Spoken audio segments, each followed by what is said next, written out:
ओहो सुनबो नहीं करता है बा। अरे ट्रैक्टर वाले। हाँ का हो? अरे इधर सुनिए ना। अरे का काम है? अरे जोतने के लिए बुला रहे हैं। हाँ तो जोत देंगे। अरे आइएगा तब ना।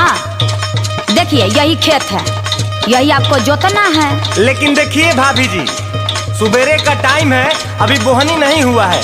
ओहो कैसन ट्रैक्टर वाला है, जोताई किया नहीं अब पहले पैसा मांग रहा है। अरे तो कौनो बात नहीं, जोता थे ना। हाँ ला भाव जाई तो आज जोताई हो गल, चला पैसा निकाला। अरे यही खेत आप जोते हैं, ऐसी ही जोताई होता है। अरे तापन खेतवा ना देखत हूँ। कान खोल के सुन लो, एक पैसा ना मिली। अरे बाप रे बाप, इत गजबे बतियाओ तो हो। काम करौले के बाद कहतू पैसा